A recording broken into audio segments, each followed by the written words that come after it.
कई सालों से आपके सामने झूठ और पाखंड का धंधा चल रहा है एस्ट्रोलॉजी या ज्योतिष विज्ञान के नाम पर। इस वीडियो में हम साइंटिफिक और लॉजिकल बेसिस पर प्रूव करेंगे कि एस्ट्रोलॉजी का कोई भी साइंटिफिक बेसिस नहीं है और ये दुनिया और भारत में फैला हुआ सबसे बड़ा स्यूडो साइंस है। इसके अलावा एस्ट्रोलॉजर्स आपको कैसे स्कैम करते हैं और कौन कौन सी साइकोलॉजिकल टेक्निक्स यूज करते हैं, इसे भी हम वीडियो में आगे एक्सप्लेन करेंगे। रिसेंटली वर्ल्ड कप फाइनल से पहले सभी टॉप के एस्ट्रोलॉजर्स ने प्रेडिक्शन की थी कि भारत ऑस्ट्रेलिया को फाइनल में बहुत आसानी से हरा देगा। कोहली और रोहित शर्मा कितने रन बनाएंगे, बुमराह और शामी कितने विकेट लेंगे, टॉस कौन जीतेगा, और इस तरह की बहुत सारी प्रेडिक्शंस की गई थी। और 19 नवंबर को भी जो दशाएं मिल रही हैं वो बहुत ही पॉजिटिव है। ऑलमोस्ट 99% श्योरिटी भारत की कुंडली से मेरे को दिखती है कि वर्ल्ड कप हम ले सकते हैं। So India has more edge, winning edge. I would say India will win this match as per what I see from the sunrise chart very easily. और हमें अच्छे से पता है कि इन सब प्रेडिक्शंस का क्या हुआ। ठीक इसी तरह की प्रेडिक्शंस की गई थी 2022 के T20 वर्ल्ड कप के दौरान भी, जब भारत इंग्लैंड के साथ सेमीफाइनल खेल रहा था। सभी एस्ट्रोलॉजर्स ने कहा था कि भारत बहुत आसानी से जीतेगा, जबकि हुआ इसका उल्टा। भारत 10 विकेट से बुरी तरह ये मैच हार गया। ये भी भारत के लिए बहुत ही पॉजिटिव पॉइंट है। और भारत की इस समय बहुत प्रखर स्थिति कांटे की टक्कर है, लेकिन विजय के योग बन रहे हैं 100%। शनि और सूर्य का दिन है, तो सूर्य और शनि आपस में शत्रु हैं और 100% दावे के साथ कह सकते हैं कि हमारा भारत का विजय प्राप्त। ये 100% वाला मामला आपका भी है। चलिए, कल की विजय भारत की निश्चित है। ये तो सिर्फ एक एग्जाम्पल है। इस तरह के बहुत सारे एग्जाम्पल सदियों से चले आ रहे हैं। कोविड-19 कब खत्म होगा से लेकर इलेक्शन कौन जीतेगा, दुनिया कब खत्म हो जाएगी, इस तरह की भविष्यवाणियां एस्ट्रोलॉजर्स सदियों से करते आ रहे हैं। पर इन भविष्यवाणियों के गलत होने के बाद किसी ने भी इन एस्ट्रोलॉजर्स से पलटकर नहीं पूछा कि आपने सभी कुछ सही से परख कर, सभी ग्रह नक्षत्रों को ठीक से जांच कर ये भविष्यवाणियां की थी, तो ये गलत कैसे साबित हो गई। और किसी एक एस्ट्रोलॉजर की नहीं, सभी एस्ट्रोलॉजर्स की भविष्यवाणियां 100% गलत साबित हुई। जिस तरह किसी भी आउटकम के होने के 50% चांसेस होते हैं। अगर आप सिक्का उछालेंगे तो भी हेड या टेल आने के एट ए टाइम चांसेस होते हैं 50-50। पर इन एस्ट्रोलॉजी प्रेडिक्शंस के चांसेस 50% भी नहीं है। पर बार बार लगातार एस्ट्रोलॉजी प्रेडिक्शंस के गलत साबित होने के बाद भी लोगों का भरोसा एस्ट्रोलॉजी में बढ़ता जा रहा है। इनफैक्ट अब भविष्य बताने के लिए Astro Talk, Insta Astro, Astro Yogi, Kundli GPT, इस तरह की ऐप्स और वेबसाइट्स की संख्या बढ़ती जा रही है, जिसकी वजह है भारत में एस्ट्रोलॉजी का जबरदस्त बढ़ता हुआ मार्केट, जो अभी के एस्टिमेट्स के हिसाब से है 40 से 50 बिलियन डॉलर। ये सब सुनकर कुछ लोग बोल सकते हैं कि एस्ट्रोलॉजी मेरे लिए तो बेहतरीन काम कर रही है। तो उन लोगों की बात भी हम इस वीडियो में करेंगे जो एस्ट्रोलॉजी को रेगुलरली यूज करते हैं, फॉलो करते हैं और अपने डिसीजंस एस्ट्रोलॉजी के बेसिस पर लेते हैं। हेलो फ्रेंड्स, मैं हूं रवि और इस वीडियो का मकसद एज यूजुअल किसी की भी फीलिंग्स को हर्ट करने का नहीं है। और अगर आपकी फीलिंग्स एक वीडियो देखकर हर्ट हो जाती है तो आप खुद ही समझ लीजिए कि गड़बड़ कहां पर है। और आपको अपनी फीलिंग्स हर्ट करने की और मुझे भारत विरोधी और धर्म विरोधी सिद्ध करने की कोई जरूरत है भी नहीं, क्योंकि इंडियन एस्ट्रोलॉजी, वैदिक एस्ट्रोलॉजी का ओरिजिन है ग्रीस, और एंशिएंट ग्रीस से एस्ट्रोलॉजी भारत में आई 2nd और 3rd सेंचुरी एडी में। भारतीय ज्योतिष या वैदिक ज्योतिष और ग्रीक एस्ट्रोलॉजी को आप साइड बाय साइड कंपैरिजन करेंगे तो आपको कट कॉपी पेस्ट एकदम सिमिलर लगेगा। बट वैदिक एस्ट्रोलॉजी और ग्रीक एस्ट्रोलॉजी में एक मेजर डिफरेंस है और वो है मून। और इसी से आते हैं हमारे नेक्स्ट सेक्शन पर कि एस्ट्रोलॉजी के बेसिक कंपोनेंट्स क्या होते हैं। 12 राशियां यानी ज़ोडिएक साइंस हैं। अब आपके जन्म के समय पर सूर्य की अर्थ के रिलेटिव में क्या पोजीशन थी, उस हिसाब से आपका सन साइन डिसाइड होता है। इसी तरह से आपके जन्म के समय चंद्रमा की क्या पोजीशन थी वो डिटरमाइन करता है आपका मून साइन। सन साइन होता है डेट ऑफ बर्थ के हिसाब से और मून साइन होता है आपके नाम के हिसाब से। यही नहीं, इन 12 राशियों के साथ आते हैं 27 नक्षत्र जो मून साइकिल के एक दिन के हिसाब से बनाए गए हैं। नक्षत्र स्टार्स की नाइट स्काई में पोजीशनिंग है जो ऑलमोस्ट फिक्स्ड है, क्योंकि स्टार्स हमसे इतनी दूर हैं कि उनका रिलेटिव मूवमेंट हमारे रेस्पेक्ट में नेग्लिजिबल है। अब इन नक्षत्रों के हिसाब से ही नवग्रहों की दशा तय की जाती है। हर एक नक्षत्र में एक प्लैनेट डोमिनेंट यानी स्वामी माना जाता है और बाकी प्लैनेट्स उसके अधीन। इंडियन एस्ट्रोलॉजी में जो नवग्रह हैं वो सोलर सिस्टम के 9 प्लैनेट्स जिन्हें हम जानते और रिकॉग्नाइज करते हैं, जो अब 8 हो गए हैं, एग्जैक्टली वो नहीं है। 5 प्लैनेट्स नवग्रह और सोलर सिस्टम में कॉमन है, जिनमें आते हैं मार्स यानी मंगल, मरकरी यानी बुध, जुपिटर यानी बृहस्पति, वीनस यानी शुक्र और सैटर्न यानी शनि। इसके अलावा नवग्रह में बाकी 4 प्लैनेट्स हैं सन, मून और राहु केतु। राहु और केतु का कोई फिजिकल प्रेजेंस नहीं है। राहु और केतु मून की लूनर पोजीशंस है। राहु को कंसिडर किया जाता है मून का साउथ लूनर नोड और केतु को कंसिडर किया जाता है नॉर्थ लूनर नोड। अब हम एस्ट्रोलॉजी को एक एक करके डिबंक करने की कोशिश करते हैं। सबसे पहले नवग्रह की ही बात कर लेते हैं और यहाँ मैं नवग्रह को सोलर सिस्टम के प्लैनेट से कंपेयर करने की कोशिश कर रहा हूँ और मैं इसमें प्लूटो को भी शामिल कर रहा हूँ क्योंकि प्लूटो काफी समय तक 9 प्लैनेट्स का पार्ट था। तो नवग्रह में अर्थ, नेपट्यून, यूरेनस और प्लूटो इनको शामिल नहीं किया जाता और सन, मून, राहु और केतु को शामिल किया जाता है। अब इसका स्ट्रेट फॉरवर्ड रीजन ये है कि नाइट स्काई में जो 5 प्लैनेट हैं उन्हें हम बहुत आसानी से बिना किसी टेलीस्कोप के नेकेड आई से ही देख सकते हैं। अभी भी मार्स, वीनस, मरकरी, सैटर्न और जुपिटर को आप नाइट स्काई में बहुत आसानी से विजुलाइज कर सकते हो अभी के पॉल्यूशन के साथ भी। तो आप इमेजिन कीजिए कि हजारों सालों पहले जब बिल्कुल क्लियर स्काई था तब तो इनको विजुलाइज करना, इनको देखना और भी आसान रहा होगा। अब नवग्रह में अर्थ को एक प्लैनेट नहीं माना जाता क्योंकि पहले के समय में हजारों सालों पहले अर्थ को सेंटर ऑफ यूनिवर्स माना जाता था और ये माना जाता था कि अर्थ के अराउंड ही सब कुछ रिवॉल्व करता है और जिसे कहा जाता है जियोसेंट्रिक पॉइंट ऑफ व्यू। बाद में धीरे धीरे जब साइंटिफिक डेवलपमेंट्स हुए तब धीरे धीरे लोगों को समझ में आया कि earth is not the centre of the universe, earth is not even the centre of the solar system. Earth sun के अराउंड रिवॉल्व करता है जिसे कहा जाता है हीलियोसेंट्रिक पॉइंट ऑफ व्यू, जो आज एक फैक्ट है कि सन के अराउंड ही सोलर सिस्टम के सभी प्लैनेट्स रिवॉल्व करते हैं और सन और मून कोई प्लैनेट नहीं, सन एक स्टार है और मून सिर्फ अर्थ का एक सैटेलाइट है और राहु और केतु का कोई फिजिकल प्रेजेंस नहीं है। तो जैसा मैंने कहा कि इन 5 प्लैनेट्स को मार्स, मरकरी, वीनस, सैटर्न और जुपिटर को नाइट स्काई में देखना बहुत आसान था, तो लोगों ने इन प्लैनेट्स को सबसे पहले देखा और इन प्लैनेट्स की पोजीशन के हिसाब से एस्ट्रोलॉजी प्रेडिक्शंस करने शुरू कर दिए। और बाकी के 3 प्लैनेट्स यूरेनस, नेपच्यून और प्लूटो का डिस्टेंस अर्थ के मुकाबले बहुत ज्यादा था और उनको बिना टेलीस्कोप के विजुलाइज करना इम्पॉसिबल था, इसलिए इनको देखा गया टेलीस्कोप के आने के बाद कंपैरेटिवली रिसेंटली, इसलिए इनको स्थान नहीं मिला नवग्रह में। इसी तरह से कॉन्स्टेलेशंस को डिटरमाइन किया गया नाइट स्काई में स्टार्स के कनेक्ट द डॉट पैटर्न के हिसाब से, जो कि मुझे बहुत ज्यादा अजीब लगता है। अब बचपन में आप सभी ने कनेक्ट द डॉट्स तो खेला ही होगा। अब अगर 4 अलग अलग लोग किसी डॉट पैटर्न को कनेक्ट करेंगे तो वो चारों पैटर्न बिल्कुल अलग अलग होंगे उनके विजुअलाइजेशन, उनकी कल्पना के आधार पर। तो ये कैसे हो सकता है कि कोई स्टार पैटर्न को हम एक तरीके से कनेक्ट करें और उस बेसिस पर उस नक्षत्र को माना जाए? कहने का मतलब यह है कि किसी भी स्टार क्लस्टर को, किसी भी स्टार के अरेंजमेंट को मैं किसी भी तरीके से कनेक्ट कर सकता हूँ। उसे मैं भालू के रूप में या चिड़िया के रूप में या चम्मच के रूप में ही क्यों देखूं? उसे मैं अपनी कल्पना के हिसाब से किसी और पैटर्न में भी रीअरेंज कर सकता हूँ। और अगर मैं उसको किसी और पैटर्न में रीअरेंज करूंगा तो क्या कॉन्स्टेलेशन और नक्षत्र बदल जाएगा? इसको भी छोड़ दीजिए।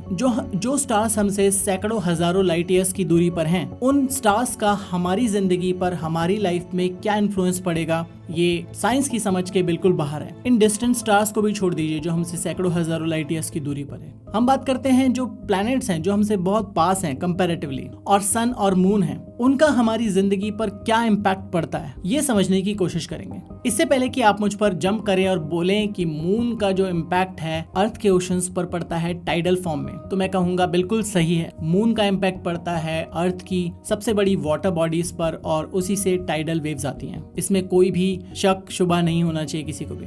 बट इसको हम हमारी बॉडीज से कंपेयर नहीं कर सकते और इसके लिए सिंपली हम यूज करेंगे ग्रेविटेशनल फोर्स का जो फॉर्मूला है उसको। किन्हीं भी 2 सेलेस्टियल बॉडीज के बीच में, किन्हीं भी 2 जाइंट बॉडीज के बीच में जो ग्रेविटेशनल फोर्स एक्सर्ट होता है उसको निकालने का फॉर्मूला है F1 = F2 = g, जो कि ग्रेविटेशनल कांस्टेंट है।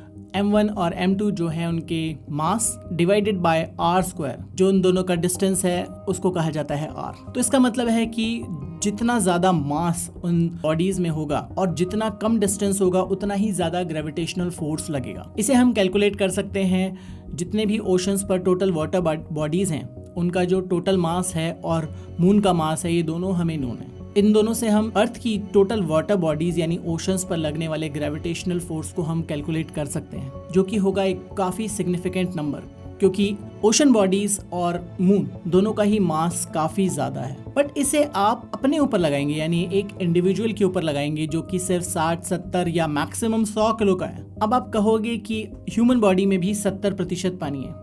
बट अगर आप इस फॉर्मूला को एक इंडिविजुअल पर लगाएंगे जिसका वेट मैक्सिमम 60, 70 या 100 किलो भी है, तो वो ग्रेविटेशनल फोर्स होगा नेग्लिजिबल। किसी भी एक इंसान पर अलग से इन सभी ग्रहों का, नक्षत्रों का, किसी भी चीज़ का अलग से इम्पैक्ट पड़ ही नहीं सकता, जैसा कि हमने अभी ग्रेविटेशनल फोर्स के एग्जाम्पल में देखा था। अब बात कर लेते हैं राशि और नक्षत्र की। जैसा कि वीडियो के शुरू में हमने बात की थी कि 12 राशियां और 27 नक्षत्र होते हैं, और वो 12 राशियां अप्रॉक्सीमेटली साल के 12 महीने के हिसाब से बटी हुई हैं। जब सन की इन नक्षत्रों के हिसाब से, अर्थ के रिलेटिव पोजीशन के हिसाब से ये राशियां और नक्षत्र तय किए जाते हैं। पर इन राशियों में सबसे बड़ी प्रॉब्लम है कि मान लीजिए अगर मैं 23 अगस्त को पैदा हुआ तो मैं सिंह राशि में कहलाया जाऊंगा, पर मैं सिर्फ एक दिन पहले यानी 22 जुलाई को पैदा हुआ तो मेरी राशि बदलकर हो जाएगी कैंसर या कर्क राशि। अब कैंसर और लियो, इन दोनों राशियों के जो कैरेक्टरिस्टिक है वो बिल्कुल अलग अलग है, तो सिर्फ एक दिन के फर्क से मेरी पूरी इंडिविजुअलिटी खत्म हो जाएगी, मेरा पूरा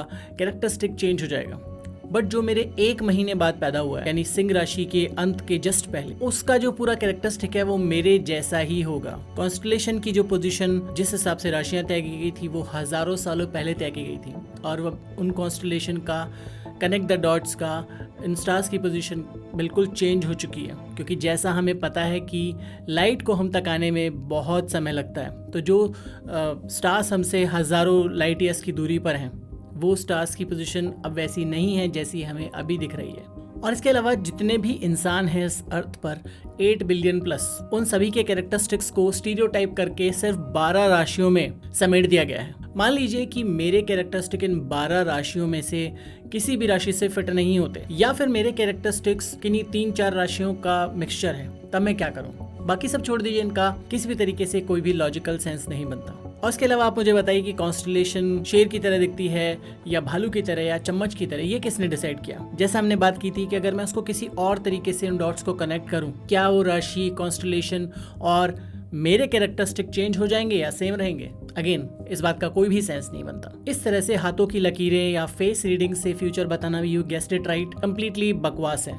पाम रीडिंग को मैंने इस शॉर्ट वीडियो में डिबंक किया है, जिसे आप जाकर चेकआउट कर सकते। तो अगर एस्ट्रोलॉजी काम नहीं करती तो लाखों करोड़ों लोग इस पर विश्वास करते ही क्यों हैं? इसके पीछे 2 रीजन हैं, होप और अनसर्टेनिटी।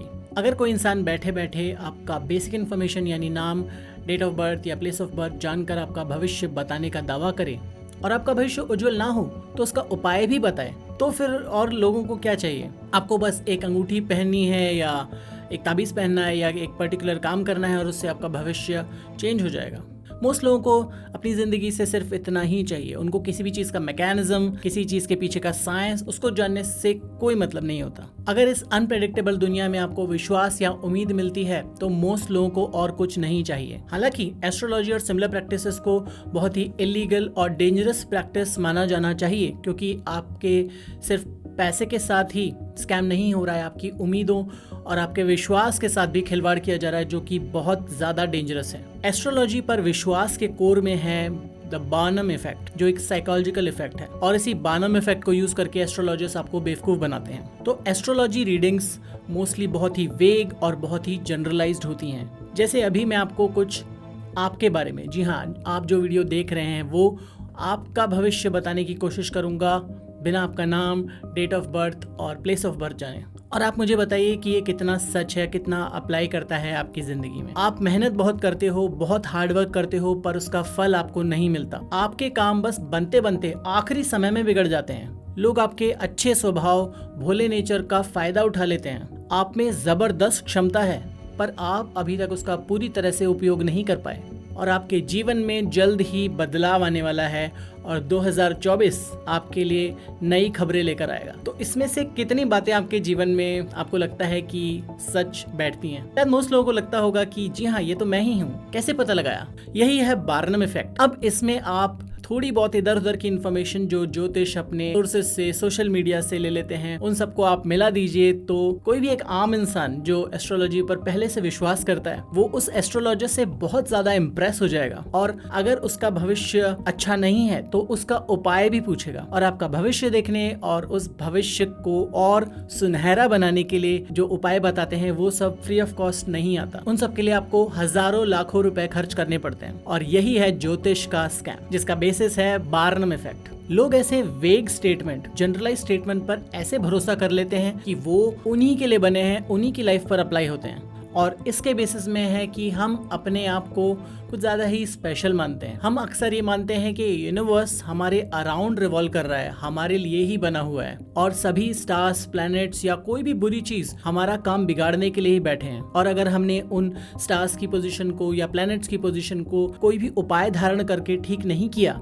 तो हमारा काम कभी नहीं बनेगा। और दूसरा, हम इस बात को कभी भी एक्सेप्ट नहीं कर पाते कि ये यूनिवर्स रैंडम है और हमारे अराउंड नहीं चलता। हर किसी की लाइफ में अच्छा समय, बुरा समय किसी न किसी प्रोपोर्शन में आता है। अगर आपके साथ कुछ अच्छा हुआ है तो बुरा होने की संभावना भी है, और बुरा हुआ है तो अच्छा होने की काफी संभावना है। ऐसा कभी नहीं होगा कि किसी की जिंदगी में सिर्फ बुरा समय ही आए। हो सकता है, बट इट्स हाईली इम्प्रॉबेबल। तो जैसा मैंने कहा कि यूनिवर्स रैंडम है, पर हम इस चीज को हजम नहीं कर पाते, पचा नहीं पाते कि क्यों यूनिवर्स हमारे हिसाब से नहीं चल रहा। जैसा कि नील डिग्रास टायसन ने भी बोला था कि the universe is under no obligation to make sense to you. Universe अपने हिसाब से चलेगा, आपके हिसाब से नहीं। बट चूंकि हम इस चीज को समझ नहीं पाते, तो इस रैंडम दुनिया में पैटर्न और सेंस खोजने के लिए ही हम एस्ट्रोलॉजी जैसी प्रैक्टिसेस की शरण में जाते हैं, और इन्हीं वेग और जनरलाइज स्टेटमेंट में से हम अपने हिसाब का पैटर्न, अपने हिसाब की बातों को चेरी पिक कर लेते हैं, जिसे कहा जाता है कंफर्मेशन बायस। जो चीज हमारे माइंडसेट और बिलीफ सिस्टम को सूट करती है,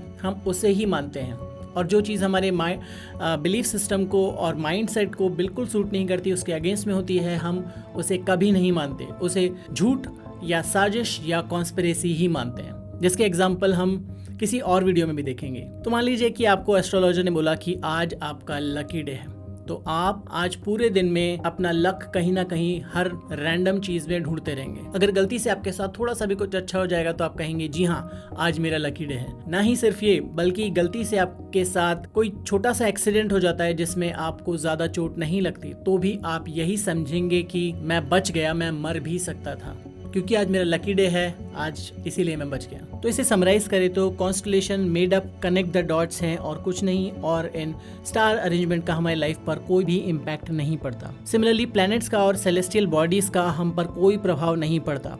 gravitational impact of celestial bodies, sun, moon और प्लैनेट्स का हमारी बॉडी पर कोई असर नहीं पड़ सकता due to our tiny size compare to these objects. इसी तरह से palm reading, face reading is completely made up, और उसका कोई भी 0.00001% भी साइंटिफिक बेसिस नहीं है। इसी तरह से कुंडली मैच बिफोर मैरिज, आपके 36 में से 36 गुण मिलें तो भी कोई गारंटी नहीं है कि मैरिज टिकेगी। और वैसे भी नॉर्मली ऐसा होता है कि कोई पंडित कुछ एक्स्ट्रा ले देकर वो फॉल्टी कुंडली को ठीक कर देता है और सारे 36 के 36 या 34 गुण मिला देता है। और जिन भी देशों में, भारत के अलावा पूरी दुनिया भर में या भारत में भी, जो लोग कुंडली को कोई इंपॉर्टेंस नहीं देते, क्या उनकी शादियां नहीं टिक, तो it has nothing to do with kundli. अगर आपके और आपके पार्टनर के बीच में सामंजस्य, अंडरस्टैंडिंग होगी तो शादी टिकेगी, वरना नहीं। वीडियो ऑलरेडी बहुत लंबा हो चुका है और इसमें हम और भी बहुत सारी चीजें ऐड कर सकते थे, बट हमने जानबूझकर ऐड नहीं की क्योंकि वीडियो बहुत ही एक्सीडिंगली लॉन्ग हो जाता। इसी तरह की प्रैक्टिसेस हैं जैसे तोता देखकर भविष्य बताना, या क्रिस्टल बॉल, या टैरो कार्ड रीडिंग, या इस तरह की वेस्टर्न या ईस्टर्न प्रैक्टिसेस, ये सब भी कंप्लीटली मेड अप है और उसका आपकी जिंदगी पर ऑब्वियसली कोई इफेक्ट नहीं पड़ेगा। तो मेरी आपसे रिक्वेस्ट है कि इन सब बकवास बातों में बिल्कुल भी आप मत आइए। किसी भी ज्योतिष को अपने हजारों लाखों रुपए मत दीजिए, उसका स्कैम का हिस्सा मत बनिए, और सिर्फ अपने फ्यूचर को ब्राइट करने का, अच्छा करने का सिर्फ एकमात्र प्रूवन तरीका है कि जमकर मेहनत कीजिए, काम कीजिए, अपने स्किल्स को बढ़ाइए। इसके अलावा कोई और तरीका नहीं है। दुनिया का कोई भी उपाय आपका फ्यूचर अच्छा नहीं कर सकता अगर आप उस पर काम नहीं करते तो। इसी तरह से मैंने अभी रिसेंटली एक वीडियो बनाया था जिसमें मैंने बताया था कि रिलीजन की क्या इंपॉर्टेंस है और साइंस की क्या इंपॉर्टेंस है, और क्यों हमें रिलीजन और साइंस को मिक्स नहीं करना चाहिए। अभी यहाँ पर क्लिक करके उस वीडियो को देखिए, पर उससे पहले 2 काम कर लीजिए। इस वीडियो को लाइक और शेयर कर लीजिए और चैनल को सब्सक्राइब कर लीजिए। हमें आपके सपोर्ट की एज यूजुअल बहुत ज्यादा जरूरत है।